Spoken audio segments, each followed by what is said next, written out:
Yay! I think it did it. Hold on. We got to double check here. Oh, here we go. Recording. Awesome. Okay. So thank you guys for jumping on. Some of you, this is going to be a refresh of what I kind of presented at our coach confessions. Sorry, you can hear the child knocking on the door. So we had this coach confessions thing with Carly and Amanda and I, and it was awesome. We each presented a little bit of something that we had to confess about that held us back in the business at one point, but once we were able to accept it and push forward, it really took us to a whole new level. So what I chose to speak about was controlling the controllable. So this is kind of our thing right here, and the rest is wasted energy, and that's really what it is. So, I mean, when you're worrying about things that you can't control, it's taking away from the power of the things that you do have control over, because you're nourishing what you shouldn't be, or you're neglecting what you should be paying attention to. So that's pretty much what this whole presentation is about. So let me see here. Sorry, you have to bear with me because I never use this, and now I'm trying to figure out how to just go to the next slide, Linz. So I'll catch on here in a minute. There we go. Okay, awesome. So a lot of times I hear from coaches that they're really upset because they're talking to people and they're in these conversations with customers, whether it's about something for their health and fitness or whether it's about something for the business. And they just know that they're perfect for this. They know that this has all the answers, right? It's the 21-day fix is perfect because they need that nutrition support, or they would be awesome at a coach, but they just can't see that. It would answer everything they're giving me, but it's just, they're not seeing it, right? So people get really frustrated. And as a coach, we really focus on that frustration instead of just understanding that maybe it's not their time. So what we want to do along the left, you can see that we want to shake them, right? And say, hello, don't you see that everything that you're telling me is right in front of you? You know, using, when we overcome objections, we use feel, felt, found. I understand how you feel. I felt that way too. But what I found was this. And we want to say that, and we want them to say, like, see the light when we say that. And sometimes they do, but sometimes they don't. And when they don't, we just have to give them support. Let me move my little guy over here. Can I just minimize this? Awesome. You just need to give them support and help them develop in the areas that they're lacking and they're not ready in. So sometimes if it's someone who doesn't have a lot of confidence and they don't feel like they're going to be a good coach, then you want to help them. Maybe right away you're adding value to their life by saying, hey, you know, I know how you feel because I don't have a lot of confidence. Sometimes I do and sometimes I don't. But something that I did that really helped, that has nothing to do with this, but it helped me to be ready for this opportunity, was I read this awesome book and it helped me to lift me up. So you're offering them things in their life that add value, that isn't just saying, hey, do this, trust me, because by offering that opportunity, then they're going to trust you because they know that you really have their best interests in mind and you're not just trying to get a sale. You also, what do we want to do when we see something and we want them to see it and they haven't yet? We want to say, what do you mean you don't see the value in it? Are you crazy, right? Were you not listening? People don't see the value in what? Our number one thing, Shakeology. $4 a day or $130 a month seems like a really big chunk of money to them. But what we're not doing is building that relationship even stronger by just explaining to them, by feel, felt, found once again, but also just explaining to them the benefits that Shakeology does have and using little simple sentences that help them to realize the value, but by not feeling pushy or sounding pushy.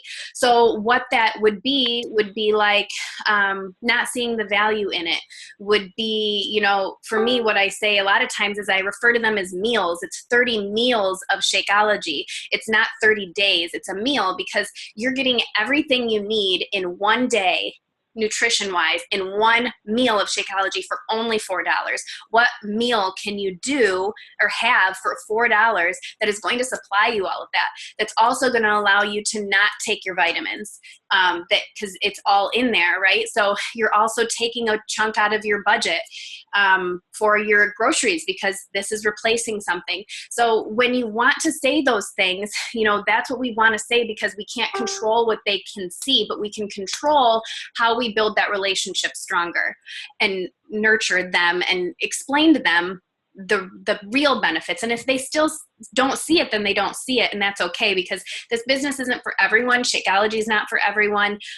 If it was, then all of us would be 15-star diamonds, and really not, it wouldn't be a challenge. It wouldn't be fun. I think fun is growing the business and learning and growing yourself. So that's another one. Another thing that we want to do is we want to say, and sometimes I think this in my mind, I admit it, but that's why this is my confession.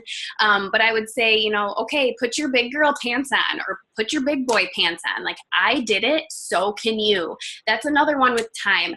Time for me, when people give me the time objection, I want to say, do you realize that we are all that busy? All of us are just as busy as the other, because even if someone has 12 things to do in a day and one has 4, whatever that is to that person, it doesn't mean that the person that has 12 things to do that day is more stressed than the person that has 4, because no matter what, we use all the time in our day to do the amount of activities that we have to do. So to add one in there, it's not going to take up more time. We're just going to manage our time differently. And that is what we teach in this business. So we can't say, put your big frickin' girl or boy pants on. We can't say that, but we can teach them about time management and help them in that way. And if they don't hear that or see that and they still just can't see it, it's because they're not ready. And you don't want someone on your team, or you don't want a customer in your database that you are then chasing anyway. So you need to move on. Don't count on any one person, because it's out of your control. The more people you talk to, the more your business is going to move forward. What is it in our business that we can control? So here, when I did this live, I kind of brainstormed with everyone. What we can control is our activity. We can control our activity. Our solutions that we offer people, we can control our solutions that we're offering. We can control if we're developing ourselves, or if we're saying, I don't need to read self-development books. I don't need to read those because I'm fine. I know what I'm doing. They're not going to move me forward in this business. I will tell you, I was the biggest naysayer on personal development books. I was like, I don't need to do those, because I know, what can it teach me? I've been doing consultations and working with people for 13 years as a hairstylist. I don't need what this book has to offer, but I did, and I do always. So that's another one. Your drive, that's something you can control. Maybe people can affect your drive, but it's in your control to completely pick yourself back up from that. Your frame of mind and your choices. So one thing, the very first thing that you can control is how many people are you talking to, right? How many people are you talking to in a day? There's a new coach on our team, and her name is Jen Zimmerly. And she said this the other day when I was just on her new coach call with her, and it was a huge aha moment for me. Now, I'm a Star Diamond coach. I've been doing this for over 2 years. I was talking to a brand new coach, and she gave me an aha moment. That's the great thing about this business, is that it doesn't matter when you started. You're going to learn from everyone, from new people, from people that have been here for a long time, from people that are just customers and they're not even turning into coaches. They don't even have that desire to be. And we're like, come on, right? But how many people you're talking to. She called these connections. That's huge. I always call them outgoing messages. I try to have 10 outgoing messages a day. On your business activity tracker, you should try to have 3 to 5 outgoing messages a day. So outgoing messages, they make you think, ooh, these messages, they have to end with something, right? They have to get somewhere. And They have to, have that message forming, family, occupation, recreation message. But that's not the case. These outgoing messages are not anything to do with Beachbody. Maybe it's forming because that's how we get to know people. But really what you're doing is you're connecting. So I love that. If Jen, whenever you listen to this, brilliant. But she said, I like to connect with 3 to 5 people a day, which is perfect. So how many people you're talking to or how many people you're connecting with? What does that mean? All you're doing is saying, hey, how are you doing? Your kids are getting so big. Where did you get your pictures taken? What are you doing for Halloween? These conversations have to be natural, and they're only going to be natural if you are. Talk to these people like they are your best friends, like you've known them forever. I'll go through my list. I work from top to bottom on my Mac Daddy list. And I will look at the next person, and I might never have messaged them in my life. Maybe I added them to my network a year ago in a mom's group or whatever. And I'm like, I don't even know what to say to this person, right? But if I go to their Facebook and I pretend I put down that guard, because that's something you have control over, that guard that you put up, that fear. I put that fear aside, and I know I have something awesome to offer. And I know that I can talk to people because I'm a people person. And I just look at her Facebook page, and I really find some way to connect with her, something that I really do want to know about, where she got these shoes, or hey, your hair looks awesome in that profile picture, what did you, of course I'm a hairstylist, so I'm saying this. I know that guys that listen to this call, sorry, you're not going to say this to girls, but your hair looks awesome. Did you use a wand, or what type of curling iron did you use? Or, hey, I saw that you just got family pictures taken. That lake that you were at looked really pretty. Where was that? Simple things that you can just catch up with people. So this is completely in your control. How many people you're connecting with in a day.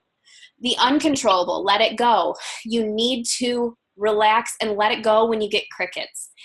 Sometimes people just aren't going to answer because, sometimes people probably look at it and think, hey, I haven't talked to this person ever or in 10 years. Like, I don't even want to answer right now. Well, fine. You don't really want to have them as a customer right now anyway then, but they'll come around. And if they don't, then that's okay. But crickets, you can't control it. And so don't let yourself down. I know sometimes people are like, I messaged 10 people today and only 2 people responded. But what's awesome is those other 8 people, you're on their radar. It takes 6 to 8 times, 6 to 8 exposures for people to sometimes even get warmed up to you. And then 6 to 8 exposures sometimes for people to even ask you more about your business. So just be a friend and start warming up to people. It's hard. You're more like acquaintances with everyone, but you just need to dive a little bit deeper with the people that allow you to work with the willing. Rude responses, you can't control those. I don't get rude responses. Often, maybe I've gotten like a couple weird responses, but I never let that get to me because I just think it has everything to do with them and what they have going on in their life, not me. So let it go.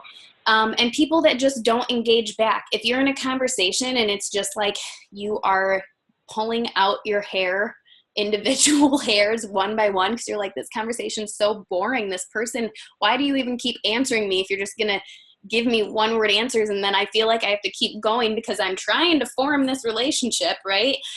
You can let it go. You can say, hey, you know what? Thanks for catching up with me a little bit. It was nice chatting with you. I hope you have a great Monday. End it. Don't even worry about it. It's out of your control. And do you really want to chase people? No. So it's okay. Move on and let it go. This is the uncontrollable. This is the key in all of this. In this whole thing, this sentence sits with me a lot. Staying here, staying in the uncontrollable, staying in those emotions, staying in that feeling of fear, that feeling of embarrassment, or whatever it is that you feel when you're in that place of, okay, this happened, it's out of my control, but it sucks, right? Staying there is a dangerous place. It's very dangerous because it's full of shadows and these little demon voices that are going to pull you down. So you just need to stay out of that place and just keep moving. How many new people are you adding to your network? This is the next thing that we can control. The people that you're adding to your network right now, you're not messaging them right now. These are people that you're just inviting into your home, and they're coming in and they're seeing what you're all about, and maybe you're liking some of their stuff, maybe you're not. It depends. I mean, it's a genuine thing. You're not trying to like really go above and beyond there. You're just letting them get warmed up to who you are. And then you know, you're messaging them later. The people you're adding now, you're working with in the next year. The work you're doing now is going to show up for you in the next 2 to 3 months. So how many people you're adding to your network, that is completely in your control. How many friend requests you send out a day. You can control how many you add in a day, a week, and a month. You can set that goal. You can reach it. You can control what groups you're a part of, and you can control how engaging you are. Are you in those groups and just adding people, or are you actually engaging in 1 or 2 groups with people that are interested in things that you are as well, that has nothing to do with health and fitness, and you're really just being someone in that group. You're a part of that group. You're engaging. Therefore, you're really adding quality people to your page that, you know, it's not just a cold request. Now, I will tell you that I 98% of the time am a cold requester. That's just how I am. The way that my business is, the amount of people that I have in my business, on my Mac Daddy list right now, I don't need to really dive too much into that, because a lot of just where I am right now, I don't want this to sound weird, but a lot of the people I cold request, they pretty much add me anyway, because I have so many mutual friends with so many different people. I mean, it just works that way. Once you get to a certain place, I feel like it's easier to have people that just add you when you add them. But at first, I had to get in those groups and I had to engage with people, and I had to really be a part of that and invite them to my home Facebook with no intentions other than to grow my network, but with no intentions of, you know, selling. I'm just creating relationships. And you can control how warm you're making it. You can control how vulnerable you're being on your page with your posts. You can control how warm you're making your market, how, you know, many people you're just liking and commenting on things. Now, here's a big thing. I do not want you to go and think then that you have to scroll through Facebook and like and comment and that's going to get you somewhere. Scrolling through Facebook is not a good thing. While you're in your power hour, if you have time at the end and you're scrolling because you're looking for a few more warm people to invite, great. But scrolling Facebook is a time waster, so I don't recommend that. But liking and commenting on people's things naturally is a way to warm up that market.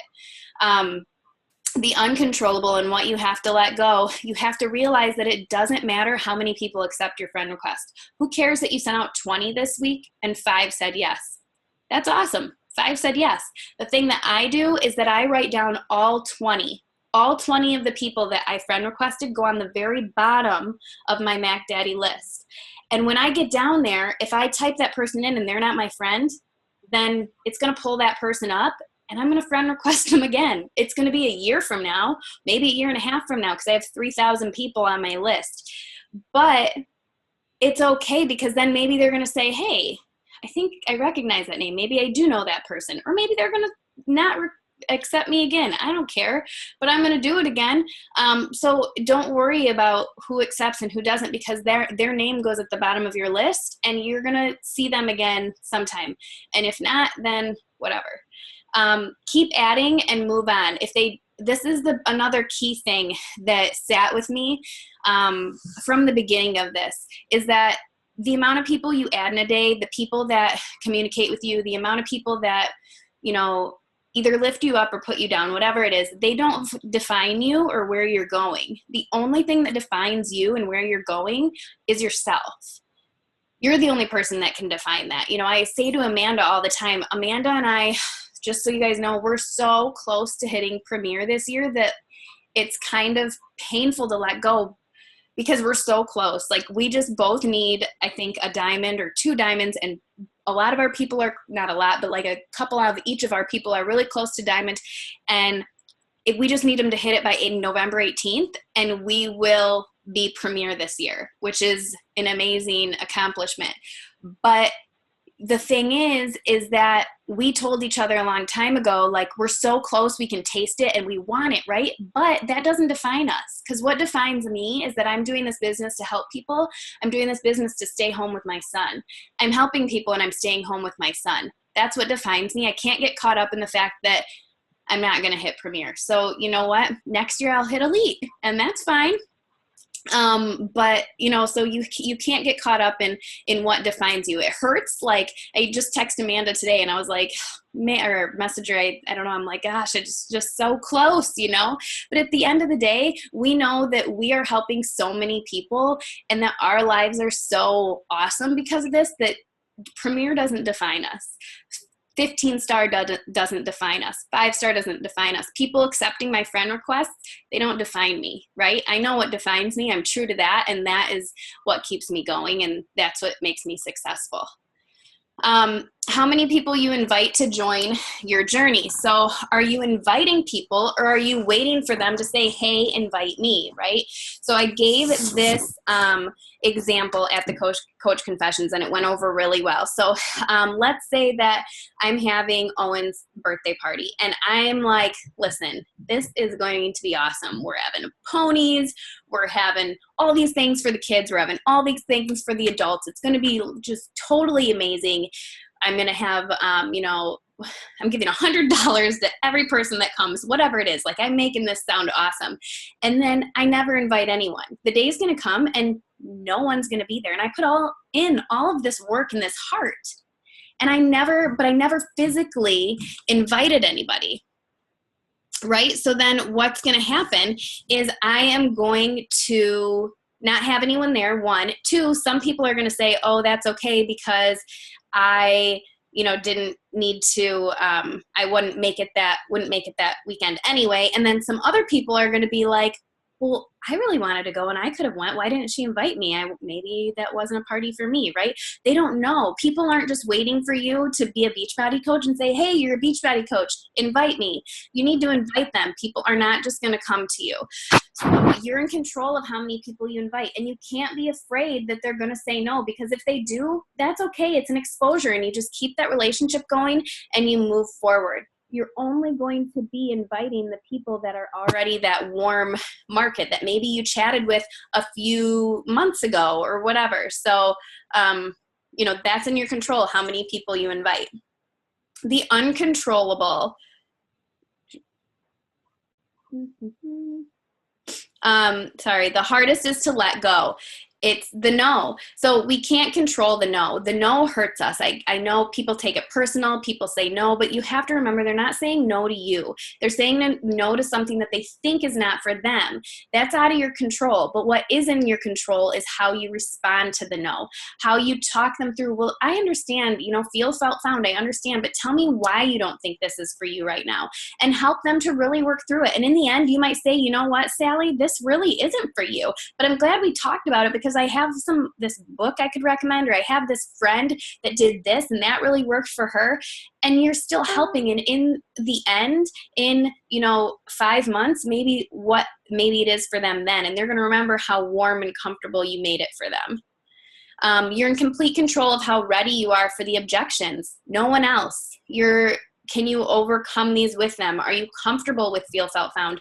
Do you know your business? Do you know what our business has to offer? That's in your control. We as a team, we're strong in the fact that we give you a lot of systems, but it's also a weakness of ours. And the reason is because it doesn't make you guys go into the online office and see that you have so much more there. You just have to explore. And this is your business. You wouldn't create a franchise. You wouldn't buy a building and build a business from the bottom up and not know everything about it.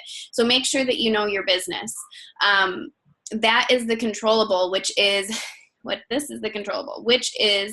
make the number of people, there we go, that say no decrease. And that's it. That when you know your business, when you're confident because you know your business, when you know how to talk to people, when you're okay no matter what, when you're not afraid of them saying no, when you know that no matter what, it's okay, and you can really express that and they can feel that coming from you, then at the end of the day, the number of no's are going to decrease and the number of yeses are going to go up.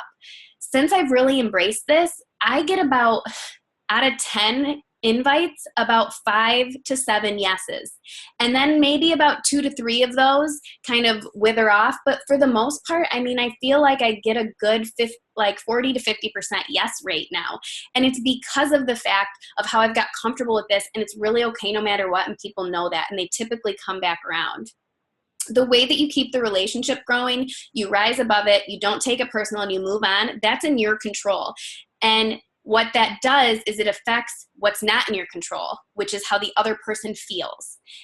That isn't in your control, how they feel, but what you do is in your control, which will affect the way they feel. I hope that makes sense. So it's not one post, it's not one group, it's not 1 week of activity that makes you successful. It's waking up every day ready to be 1% better, being consistent over time, not letting the uncontrollable suck your time, continuously growing the controllable, and choosing to only see success at the end. And then you are in control of believing. Ever since I started this journey, when it really clicked for me, it's because I decided that I wasn't going to see anything to the sides of me.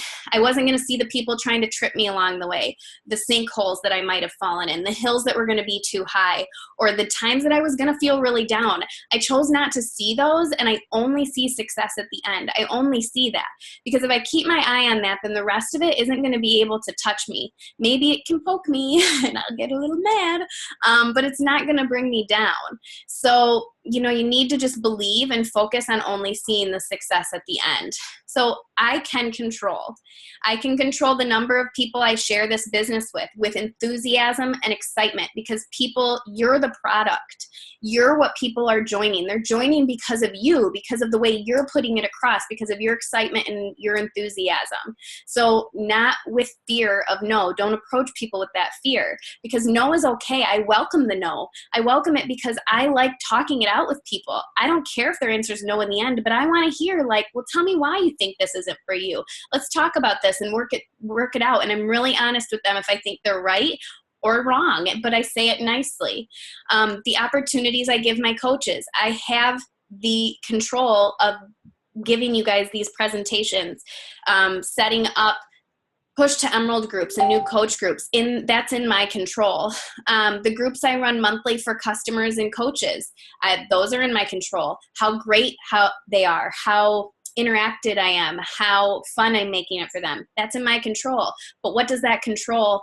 Secondary is their experience and what they then want out of it, right? The systems I put in place, how organized I am, the activity I do every day, the choice I make to succeed.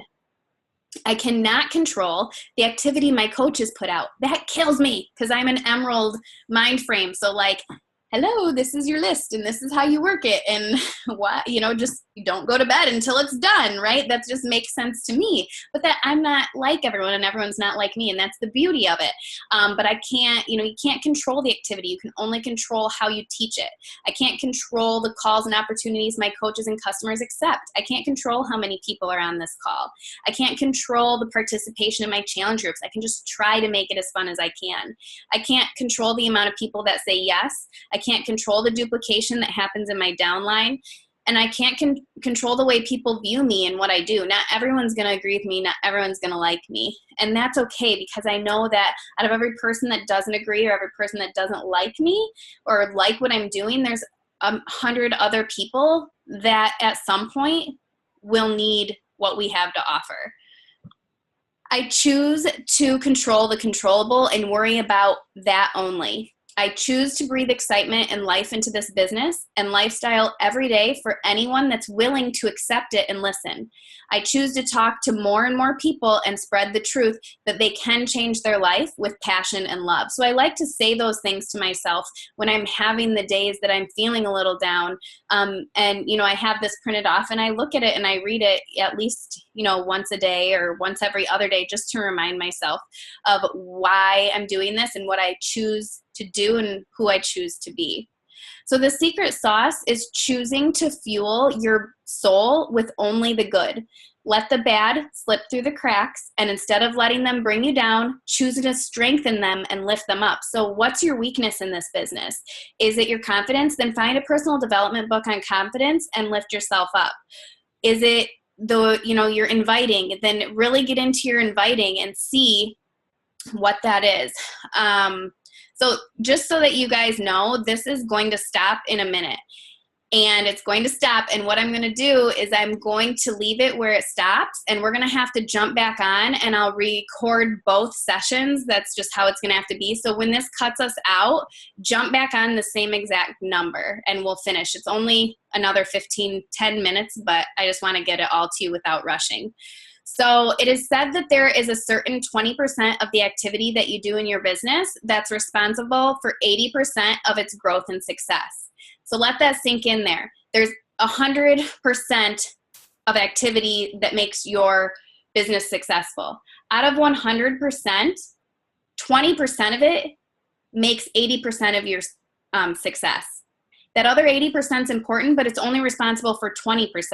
So while this cuts out and we go into our next one, jump right back on the same exact line. And sorry about that. I should upgrade so that it doesn't do this. I just like to try to keep it at the 45-minute, but it didn't work this time. So let that sink in and jump right back on this line here when it cuts out. I'm going to actually end it. Maybe.